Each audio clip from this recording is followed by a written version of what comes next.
Ei você, leitor, leitora do Portal do Holanda, acredite ou não, hoje é quarta-feira de cinzas.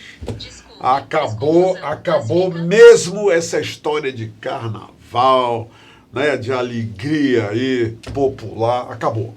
Porque tudo, e foi quem disse isso, foi o poeta, que tudo tem que acabar na quarta-feira. Acabou.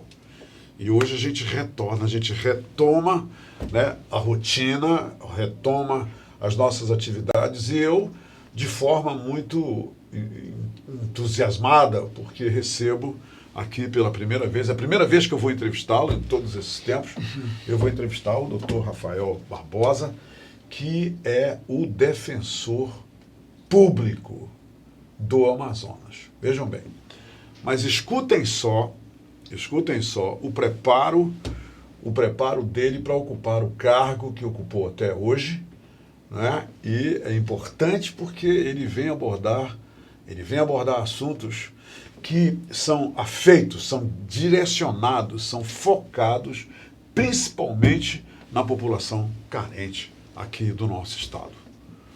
Isso torna o assunto muito mais digno em termos de eu solicitar a sua atenção. O doutor Rafael Barbosa, ele é doutor e mestre em Direito das Relações pela PUC de São Paulo. Ele também é especialista em Direito Processual Penal e Direito Penal pela Universidade Federal do Amazonas. E é professor e é uma pessoa que, isso ele me declarou, o famoso off entre o convidado e o jornalista. Ele disse que não estava originalmente nos seus planos ele se tornar a maior autoridade na Defensoria Pública do Estado do Amazonas. E a coisa, né? O homem nasceu para isso, e o que é do homem o bicho não come, e a coisa acabou acontecendo. Então a gente recebe com muito entusiasmo e alegria o Dr. Rafael Barbosa. Seja muito bem-vindo à Hora do H, principalmente porque nós estamos em quarta-feira de cinza e a gente, apesar de ter sido movido pelas alegrias do carnaval, nós estamos num ambiente para tratar um assunto muito sério, não é, doutor Rafael? Verdade, eu queria agradecer o convite. Humberto Amorim é um ícone para todos nós. Eu, desde pequeno, quando chegava da escola, ligava a televisão, já via, então... pela primeira vez, para mim é um motivo de muita honra estar aqui para tratar de um tema tão importante, porque afeta a grande maioria da população do nosso estado, que é uma população carente, né? Majoritariamente vulnerável. E temos muito assunto, né, para debater, e eu fico muito feliz de estar aqui, né, ainda inteiro no fim do carnaval, na quarta-feira de cinza. Doutor Rafael, o senhor está às vésperas de concluir um mandato de 4 anos à frente da Defensoria Pública do Estado do Amazonas. Me diga uma coisa, diga para a gente, diga para todo mundo aqui, qual é o papel e a missão da Defensoria Pública? Dê um pouquinho do histórico da Defensoria para todos nós. Na verdade, eu costumo dizer que não é um ciclo de 4 anos apenas, é um ciclo de 6 anos, porque eu fiquei 2 anos como subdefensor. Então, logo depois que eu saí da subdefensoria, eu já entrei na Defensoria Geral. Então, é um ciclo de 6 anos na administração, embora 4 anos como o defensor geral. A Defensoria é uma criação, né, do Constituinte de 88, em termos nacionais, porque existia um estado ou outro que tinha essa categoria, mas não nacionalmente, mas a Constituição de 88 criou a instituição chamada Defensoria Pública, que você ingressa mediante concurso público para se transformar em defensor, e o defensor tem um papel bem simples, né? Ele tem um papel de fazer, né, a garantia do atendimento jurídico, né, da assistência jurídica, judicial e extrajudicial, em todos os graus, começando no primeiro grau no interior, indo até Brasília, no STF, da população carente, dos vulneráveis, daqueles que não têm condições de pagar por advogado ou que tem algum outro tipo de vulnerabilidade. E, além disso, defender, né, e com unhas e dentes os direitos humanos. Esse é o papel do defensor público. Só isso. No meu dever de casa, me preparando para essa entrevista, eu li que agora, né, nesse final do seu mandato, e é uma das bandeiras que o senhor tem levantado com muito orgulho, em seu nome, em nome da sua equipe, que 500 mil pessoas foram atendidas na capital e no interior. A Defensoria Pública, hoje ela tem, eu imagino que não tenha tido antes, um corpo de advogados que tem feito frente a todo esse volume de tanta demanda? A demanda é muito grande. Eu acho que 500 mil é pouco. Nós, se tivéssemos mais estrutura, atenderíamos muito mais. E eu falo acima de 1.500.000. Por quê? Porque, como eu disse no começo da nossa conversa, o Amazonas é um estado que tem a sua grande maioria na condição de vulnerável, de miserável. Eu tenho andado pelo interior e tenho percebido isso. A carência ela é muito grande. A carência de estrutura, a carência de serviços que o Estado se comprometeu a prestar é muito grande. E, obviamente, que você não trabalha só com os defensores públicos, né? Nós temos uma equipe de defensores, que é a maior equipe que nós já tivemos em toda a história. Isso reflete muito esses números, né? E quando eu entrei na defensoria, nós éramos praticamente 45, hoje nós somos 125, então tem um ganho de defensores aí que é importante frisar. Formidável. Mas nós temos assessores, né, que são os concursados, que fizeram, né, o concurso e que também nos ajudam, os estagiários e os residentes. Então nós temos essa equipe grande que chega a mais ou menos 500 servidores, defensores, estagiários, colaboradores, para fazer frente a esse número. E eu digo com toda a franqueza que nós só conseguimos alcançar esse número porque nós mudamos a gestão. Nós fizemos um choque de gestão e conseguimos otimizar o nosso pessoal, o nosso tempo, e por isso atendemos mais. O senhor mencionou o interior 2 vezes já, nesse pouco tempo que a gente está conversando.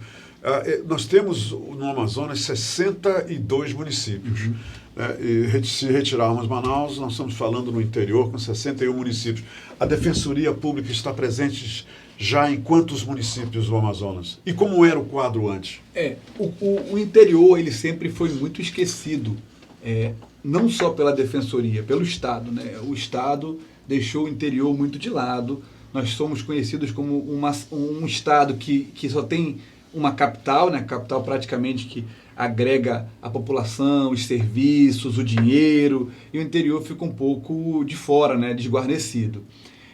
Nós já tivemos várias fases. Eu, quando entrei na Defensoria, em 2004, eu fui para Parintins, né? Foi o município que eu escolhi naquela disputa que sempre tem, né? Os melhores colocados vão escolhendo os mais próximos e os que ficam lá para o final vão escolhendo os mais distantes. Me permita uma parte. Quer dizer que para aqueles que ingressam na Defensoria Pública, o sistema é o mesmo dos juízes do tribunal, que os juízes primeiro têm que ir para o interior, passar um tempo no interior para depois então ser removido para a cidade? É o mesmo sistema? Idêntico.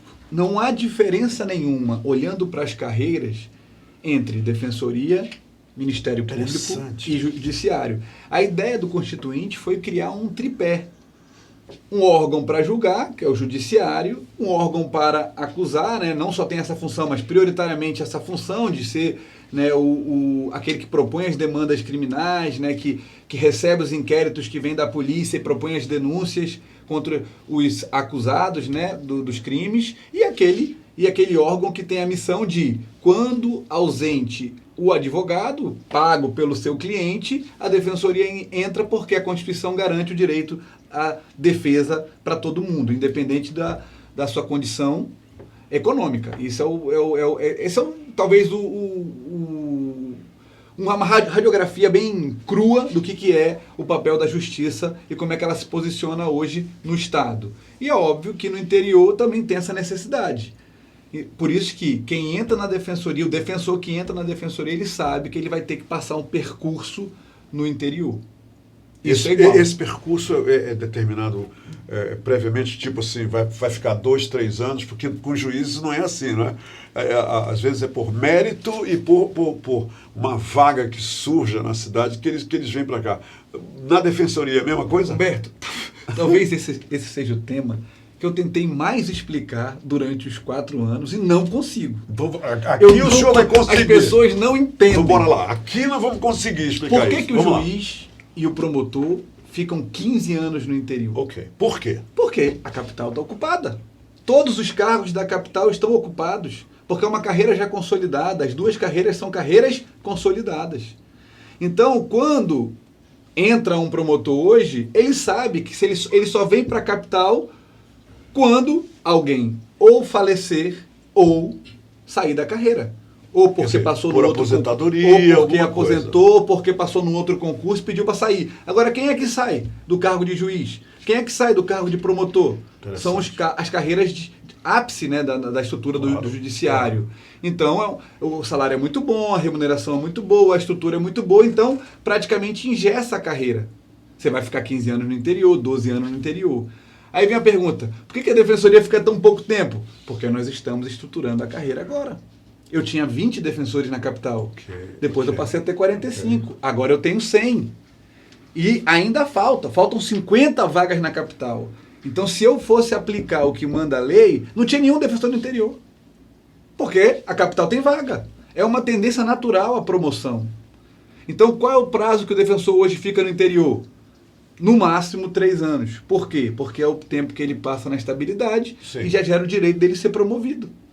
Mas aí todos que entram, o corredor leva para o interior. Vai para o interior. Isso aí 3 anos aí inegável. Isso aí é obrigatório. É obrigatório. Não tem saída. No passado, nós temos casos de defensores que nunca foram para o interior. Mas isso porque, mais uma vez, a defensoria era uma e agora hoje é outra. Hoje nós temos uma estrutura organizada, uma carreira tal e qual magistratura e Ministério Público. Eu vi uma entrevista sua, e eu não me lembro bem o termo que o senhor utilizou, mas eu estava dirigindo e o senhor falou isso. É que o senhor agora, considera, né, nessa passagem de comando, que o senhor está deixando a casa arrumada. Eu acho que esse foi o termo que o senhor utilizou. O que o senhor quis dizer com isso? A ideia, quando eu falei isso, é que nós estamos num processo de organização da carreira. Não foi, mais uma vez, uma coisa que começou com Rafael. Eu tenho que fazer aqui os louros, o doutor Ricardo Trindade, que foi o defensor anterior à minha gestão, ele começou esse trabalho, organizou a carreira, criou um fluxo de processos internos. Então, isso começou por ele. É claro que eu dei sequência. Na gestão que eu fui súbdito do doutor Ricardo, nós criamos as titularidades. O defensor antigamente não tinha titularidade. Ele entrava na carreira e ele não estava titularizado em nenhum lugar, como o juiz está, como o promotor está. Por que você vai na primeira vara e é sempre o mesmo juiz? Porque ele é o titular da primeira vara. O defensor não tinha isso, agora ele tem. Existe um defensor responsável pela primeira defensoria criminal de primeira instância da capital. Interessante. Isso nós conseguimos criar. Então, todo esse trabalho de gestão, criar as diretorias, porque nós não tínhamos autonomia, então a maioria dos processos rodava ou na SEAD ou na comissão de licitação. Nós tivemos que criar tudo isso. Criamos uma diretoria administrativa, criamos uma comissão de licitação, criamos uma controladoria interna, criamos a direção de comunicação. Então, nós começamos a criar uma estrutura de órgão, de instituição. E isso, por isso que eu digo que, de certo modo, nós arrumamos a casa. Quando entrar o novo defensor-geral, que por sinal trabalhou comigo esse período inteiro, né, como diretor, então ele conhece tudo da gestão, tudo, vai tocar e vai conseguir fazer muito mais pela defensoria por causa disso, porque ele domina já o atual estágio em que nós nos encontramos, então ele vai conseguir focar em outras frentes, porque isso está organizado. Doutor Rafael Barbosa, me diga uma coisa, o senhor está falando no interior, o senhor está falando em todos esses avanços aqui na cidade. Explique para a gente o seguinte, de onde provém os recursos que são injetados, que sem dinheiro a gente não constrói nada, a gente não faz nada, principalmente no setor público. E que tipo de recursos o senhor, ao sair, o senhor deixa para que não haja solução de continuidade? E isso é um fato que o senhor pode declarar para a gente, inclusive valores e tudo mais? Sim, sem dúvida. A forma de financiamento da defensoria ela é muito simples. É igual ao do judiciário, igual ao do Ministério Público. Não há diferença. Nós somos carreiras que têm as mesmas garantias dos seus membros e nós temos um financiamento nos mesmos moldes. O Estado recolhe os tributos, dos tributos ele faz, né, aquilo que chama de receita corrente líquida, depois que ele faz todos os repassos obrigatórios, e com base nessa receita corrente líquida vai percentual. É claro que existe uma diferença entre Judiciário, Defensoria e Ministério Público, que é o percentual. É justamente isso. Quanto vai para o Judiciário? 8,40, por exemplo. Quanto vai para o Ministério Público? 3,50. E quanto vai para a Defensoria? 1,5. Então, esses recursos que vêm do mesmo bolo são repartidos para os três, só que em patamares diferentes. O senhor pode citar um número, assim, para a gente entender melhor isso? Mais ou menos, né? Porque eu não tenho esse número na minha cabeça. Mas o Judiciário é mais ou menos 700 milhões, o Ministério Público 400 milhões, 300 e pouco, quase 400, e a Defensoria 120. 120 milhões. Por ano. O senhor pode dizer quanto, ao entregar o comando para o novo defensor, o senhor deixa em caixa? O senhor tem esse número, não? Em caixa, como é um orçamento que ele vem... Quer dizer, eu estou pensando assim, que ele vai começar um mandato de 4 anos, e eu gostaria de saber que tipo de apoio, de recurso ele tem para continuar esse trabalho que o senhor entrega para ele. O recurso da Defensoria ele é muito pequeno. Ele mal dá para a Defensoria se manter.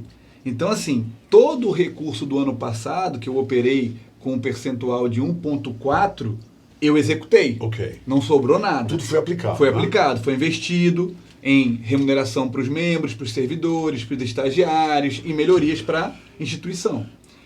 O meu sucessor ele vai ter um pouquinho mais, porque nós conseguimos, no ano passado, um aumento de 0,1 no orçamento. Então, mais ou menos, a projeção para esse ano é ele executar acima de 125 milhões. Um pouquinho mais do que eu executei ano passado. Agora, eu fiquei janeiro e fevereiro, então eu fiz algumas despesas. Mas eu combino com ele de que, nesse último mês de fevereiro, eu anunciei para a minha diretoria que eu não iria fazer nenhuma despesa sem o aval dele também. Até para não comprometer a gestão dele. Legal. Ele deve ter gostado muito Ele disso, adorou. Né? Aí eu até tentei fazer assim, vamos aproveitar e vamos fazer uma nomeação vamos conjunta. Aqui, tá? Vamos nomear um defensor aí de forma conjunta, estou assinando ele. Ele disse, não, velho, te acalma aí. Se você nomear um defensor hoje, me compromete para os próximos 4 anos. Me diga uma coisa, o trabalho da Defensoria, e isso aqui já dá para perceber claramente no seu discurso, é um trabalho que tem um viés, um cunho social muito pujante.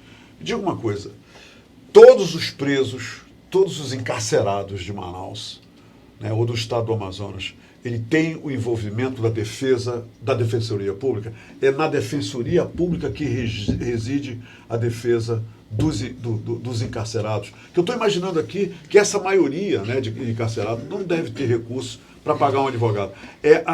A Defensoria Pública está nesse quadrado com eles? Esse é o papel da Defensoria Pública. Ela está? Não. Pela Constituição ela deveria estar? Deveria. Só que nós não temos recursos para isso. Para o senhor ter noção, doutor Humberto, da realidade da Defensoria Pública, nós criamos, além dos nossos polos, depois eu vou falar, porque você perguntou e eu acabei não respondendo, em quantos interiores nós estamos, nós criamos os polos. São as cidades satélites que recebem um estabelecimento da Defensoria. E esses polos, eles atendem a cidade polo, mas também as cidades que estão no entorno, que são menores. Ali, né? Nós criamos um outro projeto chamado Adote uma Comarca. Então, cada defensor nós sorteamos, podia escolher as comarcas que nós selecionamos para atender. Defensores da capital, que continuarão na capital, mas que adotarão em caráter de acumulação. E eu, como defensor geral, adotei uma comarca. A comarca que eu adotei foi a comarca de Anamã. Como eu sou um defensor antigo, eu peguei a comarca mais desejada, porque Anamã é aqui do lado, né? Não é tão longe, é uma comarca pequena. A sua interação com o município a comarca de Anamã, ela é presencial ou ela é virtual? Presencial e virtual. Por que presencial e virtual? Porque Anamã, como é um município pequeno, nós temos um calendário de audiências. Então eu respeito esse calendário e frequento as audiências presenciais. Certo. Isso é estabelecido previamente. Previamente, então, com o Judiciário e com o Ministério Público. E volto para Manaus, até as minhas funções como defensor geral, eu faço os processos que eu fiz as audiências. Então eu faço remotamente. E com isso nós estamos rodando a comarca. Antes de nós partirmos para essa questão dos polos que eu achei muito interessante. Eu vou voltar a cutucar essa questão. Os presos. Aí vamos lá. Os presos. Quem defende os presos de Manaus? Qual foi a nossa ideia em Anamã? Então eu fui para Anamã, mas levei uma pessoa, né, uma assessora, para fazer o quê? No momento que eu estou na audiência, ela faz os atendimentos. Então, nós estamos atendendo a população de Anamã. É jogo em equipe mesmo, né? Porque isso é uma coisa que ir para o interior só para fazer audiência é muito pouco. Tem vários problemas que nós conseguimos resolver sem, inclusive, usar o judiciário. Economia para o Estado e para a população é solução, é cidadania, é entregar direitos de forma muito efetiva. Eu, mesmo em Anamã, fiz divórcio, fiz separação, fiz acordo. Então a gente consegue fazer isso sem incomodar o judiciário. Quer dizer, o eixo de tudo na defensoria é o atendimento. É só isso, é o que nós fazemos. Atendimento, né? Quem não gosta de atender, quem não gosta de ouvir problema dos outros, não pode ser defensor. Porque é a nossa missão. Interessante. Bem, e aí, o que nós fizemos? Vamos visitar a delegacia, porque os presos de Anamã, eles não ficam no presídio, não tem presídio em Anamã. Eles ficam na delegacia? Na delegacia. As condições são péssimas. Mas não tem jeito, o interior é assim. Essa é a realidade da maioria do interior. E aí eu cheguei lá com os presos para dizer, ó, meu nome é Rafael, eu sou o defensor público de vocês, todos eles já sabiam, né? Eu sou o defensor público de vocês, quem aqui tem advogado? Um levantou, dois levantaram a mão. Todos os outros pagavam para o advogado na hora da audiência. E a família tinha que dar o jeito. Às vezes, não conseguia nem dinheiro. Dava fogão, dava televisão. Porque é óbvio que o advogado também tem que... ele vive disso, né? Claro, não está errado o advogado cobrar pelo serviço claro, dele. Isso aí é o natural. Concordo com o senhor. Mas fora a situação em que a juíza nomeia o dativo, mas o dativo ele é um advogado que é nomeado em meio que em cima da hora, não tem como ver o processo... As famílias fazem um esforço para contratar o advogado só para audiência ou para fazer um pedido de liberdade provisória que na maioria das vezes o juiz não defere.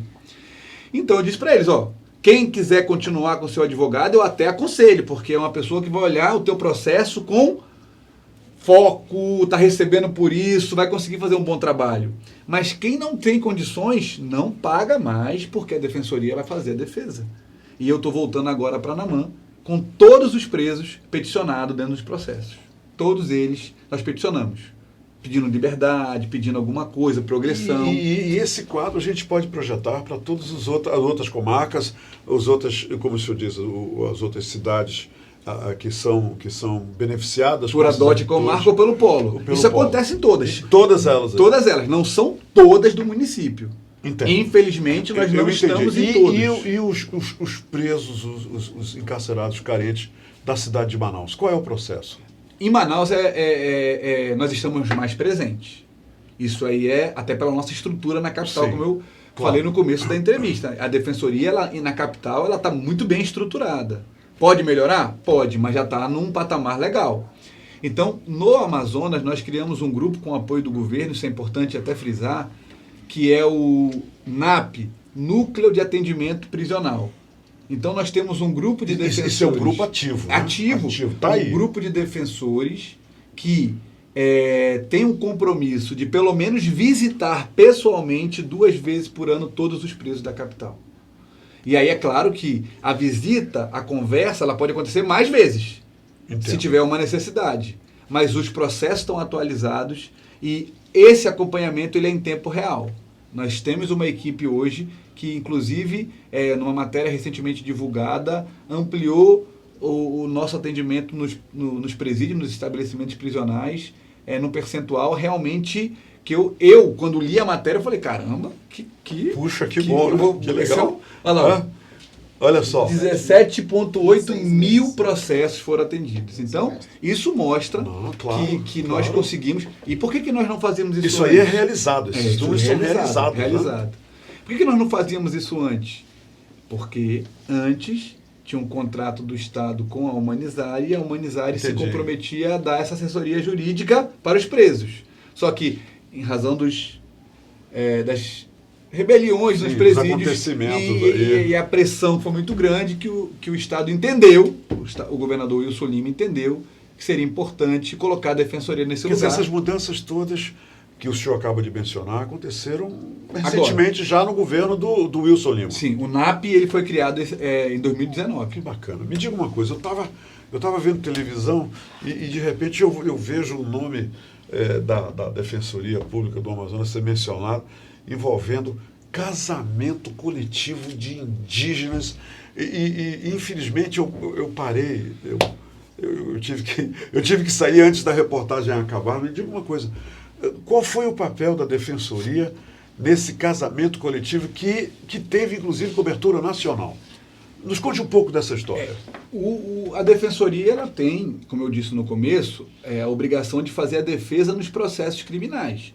Isso é uma missão nossa e eu tenho muito orgulho de falar que nós cumprimos essa missão com toda a garra, toda a dedicação, todo o estudo que essas defesas precisam. Mas a nossa missão ela transcende a atuação criminal. Nós somos responsáveis pela defesa do adolescente, da criança, da mulher vítima de violência, dos idosos, do consumidor,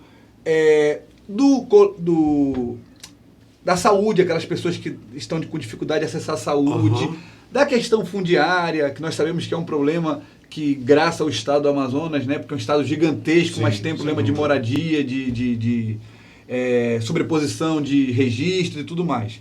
Então nós temos esse leque gigantesco. E eu fui procurado por um colega defensor do Amazonas, me ligou e disse o seguinte: Rafael, tem um amigo do Rio de Janeiro, que é defensor do Rio de Janeiro, e ele está dizendo que um colega dele, que é do Rio, da FUNAI, só que ele foi deslocado para atuar no interior do Amazonas, está querendo realizar um casamento coletivo e está com dificuldade. Tem como a gente fazer alguma coisa? Aí eu na mesma hora falei, claro, obviamente. É um direito das pessoas vulneráveis o casamento sem nenhum ônus. Então, nós vamos brigar por isso. Porque existe, pouca gente sabe, existe uma cobrança, existe uma taxa para você casar. Então, tem que ser paga. Essa taxa no interior, ela é cara. Ela é cara. Ela varia entre dos 350 a 400 reais. Olha só. E eu falei, não, mas se são pessoas vulneráveis, se são pessoas que não têm condições de arcar com esse valor, não vão deixar de casar por isso. A Defensoria vai atuar. E aí nós começamos a fazer um trabalho de... Primeira coisa, verificar se isso era realmente verdade. Se os indígenas, de fato, de livre, espontânea vontade, queriam casar. Aí nós mandamos uma defensora para fazer uma visita técnica. Uma sondagem técnica. E ela foi muito bem recebida por todas as etnias, foram 2 etnias majoritariamente, Ticuna e Cocama, e todos foram unânimes, que estavam querendo oficializar o casamento ocorrido na cultura deles perante a justiça. E aí nós fizemos... Quantos casais? Só tem esse número? Começou com... A primeira vez que ele falou comigo eram mais ou menos 150, depois aumentou para 300. No final das contas, nós chegamos... Do dia que aconteceu a cerimônia? Nós chegamos a tentar habilitar quase 900. E aí só 806 foram habilitados. Então nós temos aí 1.600 pessoas envolvidas. Quer dizer, e 12 pessoas envolvidas. Que, de certo modo, conseguiram, naqueles 3 dias, receber uma certidão. E todas se casaram legalmente? Não, nós tivemos... Isso é interessante, né? Porque esse processo começou em abril de 2019. E nós só concluímos o casamento em fevereiro de 2020. Teve um trâmite, né? Toda aquela coisa. Então, no dia lá que nós chegamos, a gente foi procurado por uma pessoa que disse que o pai dele, que iria se casar, tinha falecido no dia anterior. Então, nem todos conseguiram, porque tem esses episódios, né? Aconteceram durante esse intervalo circunstâncias fascinante. Bacana mesmo. Particulares, mas 3 casos nos comoveram. Uma, que nós chegamos para fazer a visita técnica um pouquinho antes do dia, mas aí foi na véspera, né?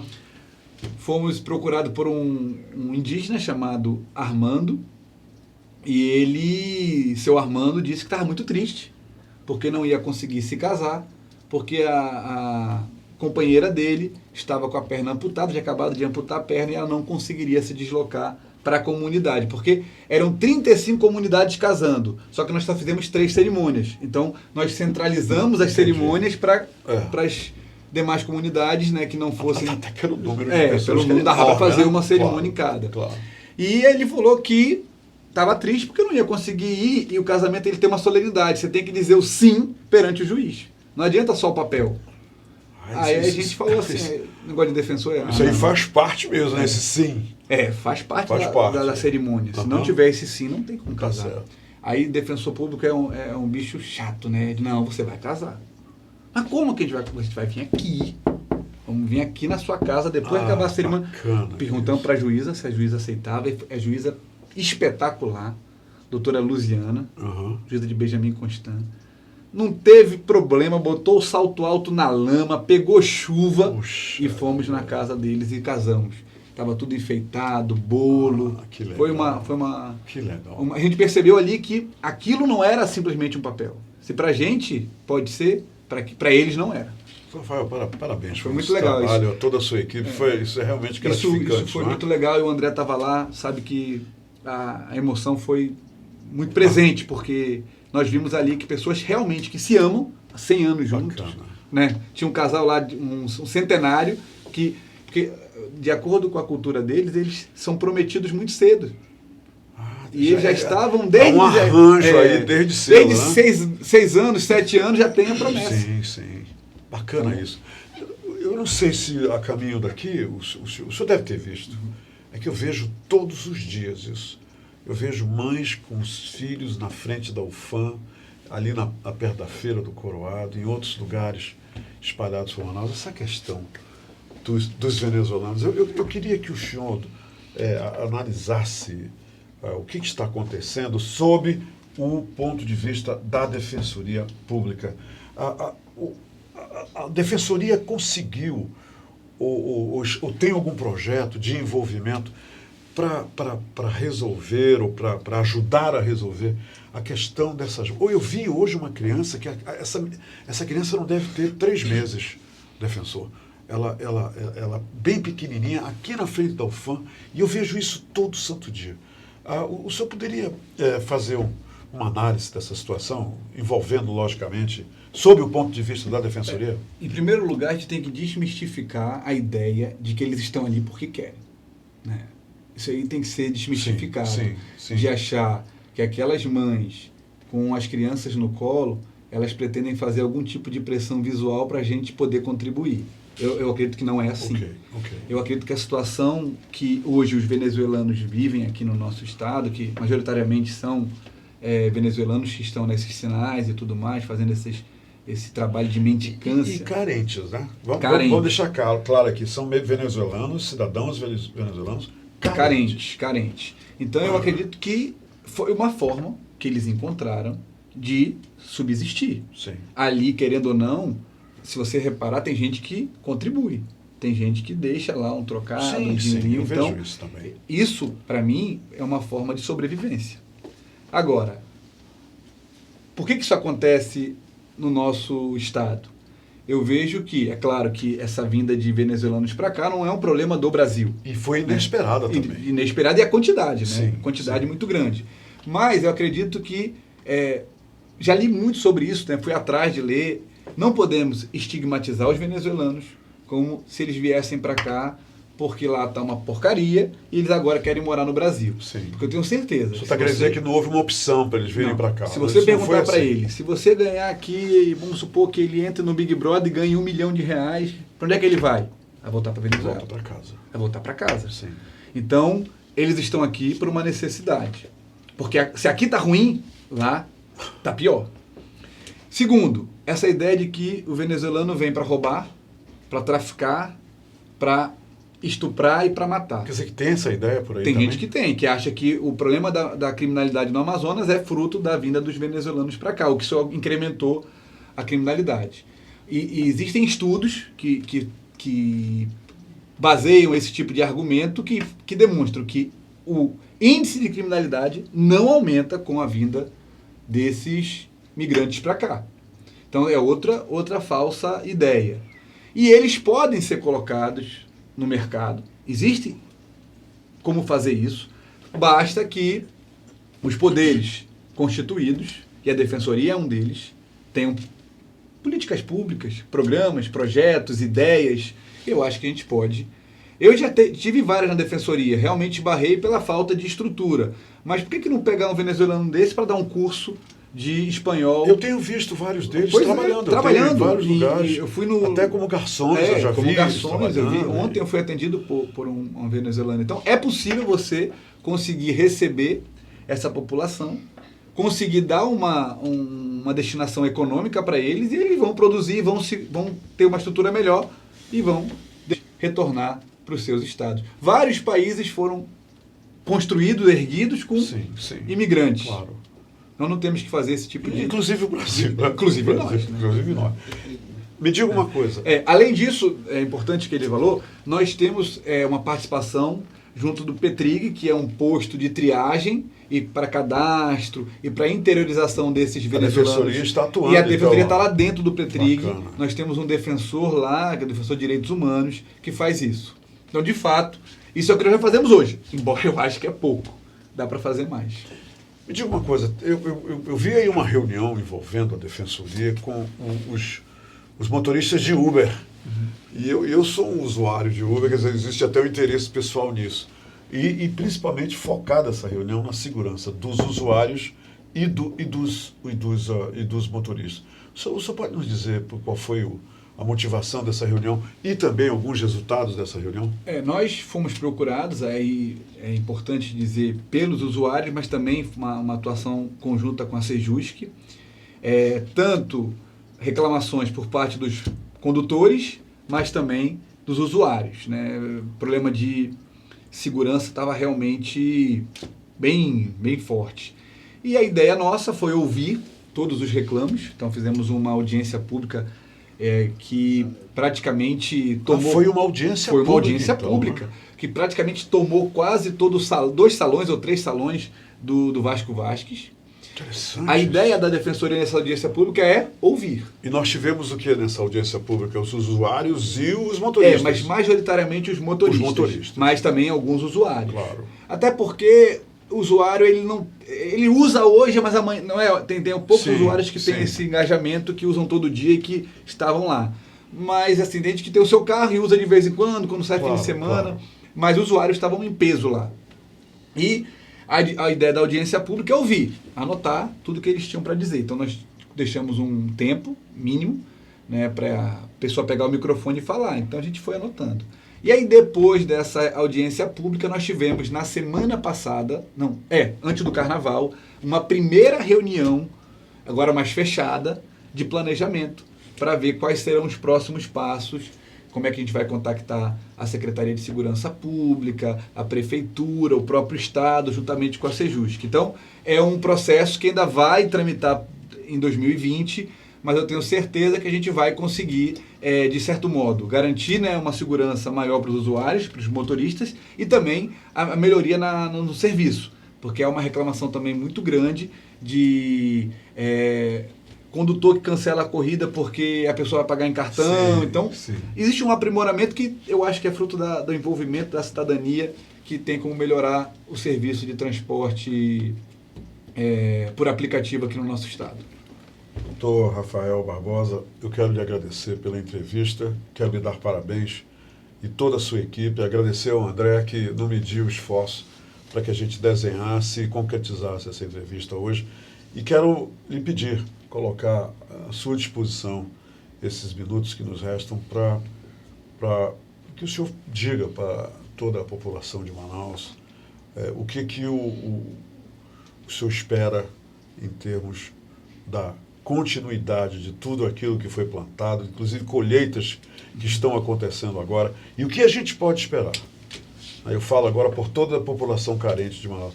O que a gente pode esperar com segurança, que não haverá solução de continuidade, e também, foi uma das coisas que eu escrevi divulgando a sua entrevista, é que se a Defensoria Pública do Estado do Amazonas continuar recebendo apoio, a sua evolução é constante e nada vai impedir que ela evolua. Então, obrigado pela entrevista, a palavra é sua. Muito obrigado. doutor Humberto, para mim, como disse no começo, é uma satisfação estar aqui. A admiração, ela é desde quando eu era pequenininho, jovem ainda. Obrigado. E que bom que conclua a minha gestão, né, falando para um auditório tão qualificado, sendo entrevistado por alguém tão capaz, Obrigado. que tem uma história aqui no nosso estado. E agradeço muito por esse momento, porque eu acho que o Rafael aqui, ele não está divulgando o Rafael, o defensor público geral, mas está divulgando toda a defensoria, o trabalho que todos os defensores, todos os servidores, todos os estagiários e os residentes fazem diuturnamente. Óbvio que a defensoria ainda tem inúmeras falhas, tem inúmeros defeitos, tem muita coisa para corrigir, mas nós já tivemos muito distante do que nós estamos hoje, né? Nós já tivemos fases realmente negras, fases de total precariedade, inclusive remuneratória, e hoje nós estamos num patamar diferenciado que nos habilita a dizer com toda franqueza que a população pode confiar, pode procurar, não só a defensoria na capital, nos nossos núcleos na capital, como também nos polos do interior. São 5 polos, em 5 comarcas chaves, que é Parintins, Itacoatiara, Humaitá, Tefé e Tabatinga. A ideia do novo gestor, do novo defensor geral, é abrir mais polos. Como é o nome do novo defensor? É Ricardo Paiva. Ricardo Paiva. E dizer que, confiando na defensoria, acreditando que a gente está realmente fazendo um bom trabalho, é uma forma de nos fortalecer. Fortalecer não só os defensores e os seus servidores, mas todos aqueles que precisam do nosso serviço. É fortalecer a população carente, é fortalecer a população vulnerável, é fortalecer a população que sempre foi esquecida pelas políticas públicas. Então, acreditar na defensoria é também acreditar naquele nosso assistido que precisa de alguém que faça a sua defesa. E, logicamente, o senhor está falando de uma missão. Essa é uma missão, não é, de todos vocês. É uma missão. Defensoria não é para qualquer um. Como eu já escrevi algumas vezes, não é uma carreira glamurosa, não é juiz, não é promotor, não te dá esse glamour, talvez não te dê riqueza, mas poucas pessoas sabem o valor de muito obrigado, sincero, né? E isso pra gente é importante. Qual é o dia que o senhor vai passar o bastão em frente? A minha gestão termina 29 de fevereiro, que é no fim de semana. E dia 2... Não, 29 de fevereiro é sábado. Sábado. Termina esse sábado agora. Então, nesse sábado termina. Okay. Dia 2 já é a posse do novo gestor. Segunda-feira, então, Segunda-feira nós estamos entregando olha só, o bastão. Puxa vida. 10 horas no TCE. Quer dizer, quase chegando na linha de chegada, nós reunimos, de né? fato, Isso é legal. É a última entrevista como defensor geral. Fico muito feliz. Eu também. De ser. Eu também. Aqui. Que bom que nós conseguimos, né, doutor? Ótimo, deu certo que a gente conseguiu achar, embora o André não tenha conseguido. O André teve mais problemas do que o senhor, mas deu tudo certo. André, obrigado, tá? Obrigado. Valeu mesmo. Todo o seu esforço. A gente realmente acha que foi uma recompensa aqui para a Hora do H. Tá bom? Muito obrigado. Mais uma vez, obrigado. Obrigado. Agora eu vou botar meu broche, né? Que eu ganhei. Eu tenho um broche de presente. Eu também trouxe um para você, tá? Não botei antes porque tá no... é você que tá... Vou botar... Pronto. Minha gente, por hoje é só. A gente volta amanhã. E amanhã é muito interessante. Como sempre, a gente procurando trazer alguém uma personalidade que... Olha só, que legal. Ficou legal. Eu gostei, senti firmeza aí. Vamos trazer amanhã alguém que vai falar... Vejam só, uma especialista em gratidão. Ela vem aqui conversar com a gente sobre o assunto gratidão, né? E já tem aí várias colocações sobre essa virtude humana da gratidão. E amanhã ela vem dizer para a gente exatamente como a gratidão pode nos transformar numa pessoa bem melhor, tá bem? Não perca a entrevista de amanhã também. Fiquem com Deus.